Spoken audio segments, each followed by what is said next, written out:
तो 5 सेकंड बाद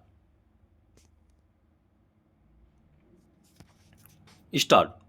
जम्मू कश्मीर में आतंकवाद के खात्मे के लिए देश और इसके समूचे तंत्र की कितनी ऊर्जा लगी है, यह सभी जानते हैं। विडंबना यह है कि दशकों पहले से जारी इस समस्या से पार पाने के लिए सरकारों ने दावे तो बहुत किए, वक्त के साथ नए उपाय भी किए गए, लेकिन आज भी वहां जिस स्तर की आतंकवादी गतिविधियां चल रही दिखती हैं, वह देश के सामने एक बड़ी चुनौती है।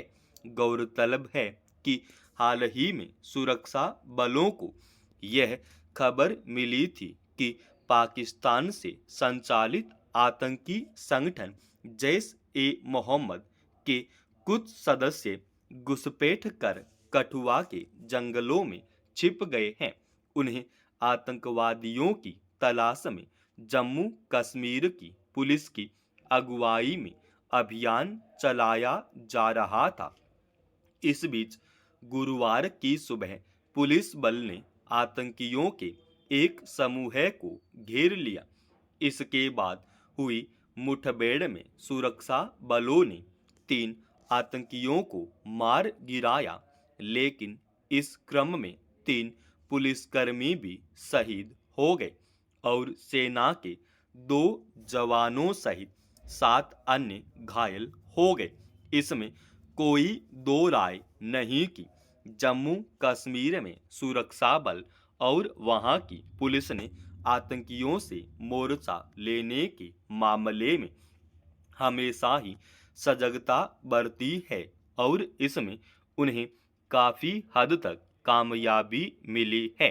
मगर यह भी कड़वी हकीकत है कि आज भी वहां आतंकवादी संगठन इस रूप में अपनी मौजूदगी बनाए हुए हैं कि वे सुरक्षा बलों के शिविरों पर हमला कर देते हैं और कई बार उनकी जान भी चली जाती है।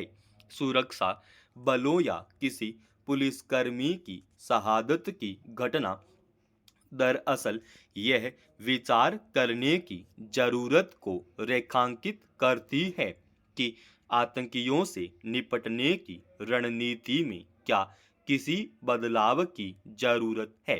क्या इस समस्या की तहों में जाना अब भी बाकी है। जम्मू कश्मीर में इतने लंबे समय तक प्रकारांतर से केंद्र सरकार का शासन रहा। सुरक्षा बलों की ओर से हर स्तर पर सावधानी और सख्ती बरती गई। अक्सर मुठभेड़ों में आतंकियों को मार गिराने में कामयाबी मिली। उसके बावजूद यह समझना मुश्किल है कि आज भी आतंकियों के हौसले में कमी क्यों नहीं आ पा रही है। क्या यह उनके आतंकी तंत्र के मजबूत संजाल और सीमा पार से परोक्ष सहयोग के बूते हो रहा है, या फिर कहीं किसी स्तर पर उनके पांव को राज्य से उखाड़ने के प्रति और ज्यादा सख्ती और गंभीरता की जरूरत है।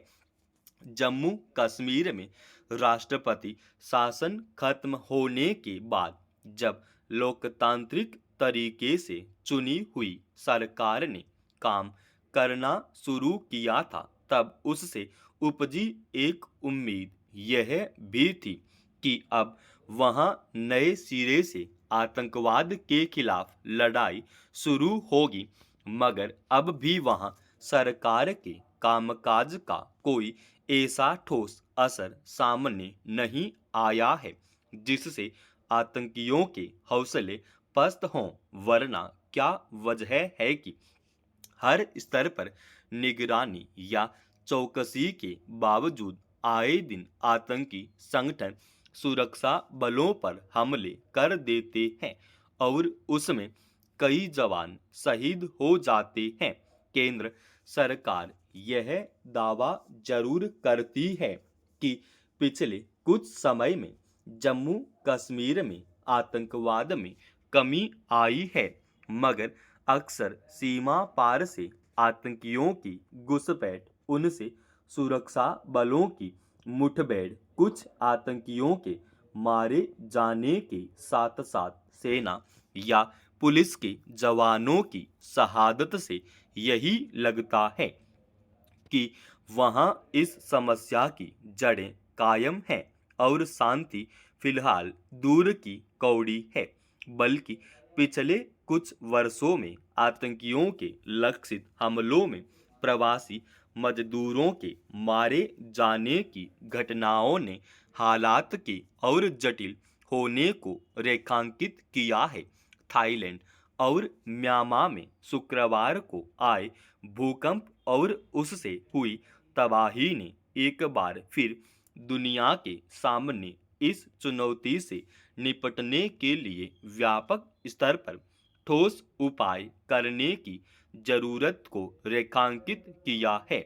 म्यांमार में रिएक्टर स्केल पर इस भूकंप की तीव्रता 7.7 मापी गई। अमेरिकी जियोलॉजिकल सर्वे के मुताबिक म्यांमार में पहले झटके के 12 मिनट के बाद दूसरा झटका आया, जिसकी तीव्रता 6.4 थी। खबरों के मुताबिक इस भूकंप से भारी तबाही हुई है और हजारों लोगों के मरने की आशंका है।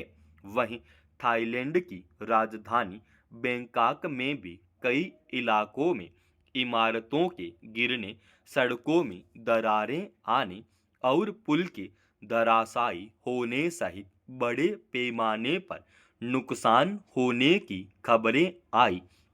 बताया जा रहा है कि बीते एक दशक के दौरान यह पहली बार है जब बैंकॉक में इतना तेज भूकंप महसूस किया गया। हालांकि थाईलैंड को भूकंप के लिहाज से ज़्यादा संवेदनशील नहीं माना जाता है। शायद इसीलिए वहां भवनों को बनाने के क्रम में भूकंप रोधी तकनीक का इस्तेमाल करना बहुत जरूरी नहीं माना जाता। मगर चूंकि थाईलैंड के पड़ोस में स्थित म्यांमार में अधिक भूकंप आते हैं, इसलिए उसके असर से इस बार नुकसान का दायरा ज्यादा होने की आशंका है। दरअसल इस स्तर के भूकंप के तुरंत बाद उससे हुई क्षति का आकलन नहीं हो पाता है, लेकिन बाद में आमतौर पर तबाही का दायरा बड़ा दर्ज किया जाता है। यही वजह है कि म्यांमार के बड़े हिस्से में आपातकाल का ऐलान कर दिया गया। इस तरह की किसी भी प्राकृतिक आपदा की स्थिति में स्वाभाविक ही सबसे पहली जरूरत प्रभावित इलाकों में तुरंत पीड़ितों के लिए हर जरूरी चीजों की सहायता पहुंचाना होती है। इसी के मद्देनजर भारत ने बिना देर किए तबाही पर चिंता जाहिर करते हुए मदद की पेशकश की। भारत के प्रधानमंत्री नरेंद्र मोदी ने हर संभव सहायता देने और अधिकारियों को तैयार रहने को कहा। पिछले कुछ दशकों से कुदरती आपदाओं के स्वरूप में तेजी से बदलाव आता दिख रहा है। भारत में भी आए दिन भूकंप के झटके किसी बड़ी आशंका के संकेत हो सकते हैं। प्राकृतिक आपदा को रोका नहीं जा सकता, लेकिन उससे बचाव के पुख्ता इंतजाम करके उससे होने वाले नुकसान को कम जरूर किया जा सकता है। समाप्त। दोस्तों, रोजाना ऐसे ही एडवांस डिक्टेशन के लिए इस चैनल को आप अभी सब्सक्राइब कीजिएगा और आज के इस डिक्टेशन का पीडीएफ फाइल हमने हमारे Telegram channel study with HP Swami पर डाल दिया है, जिसका लिंक इसी वीडियो के डिस्क्रिप्शन में डाल रखा है।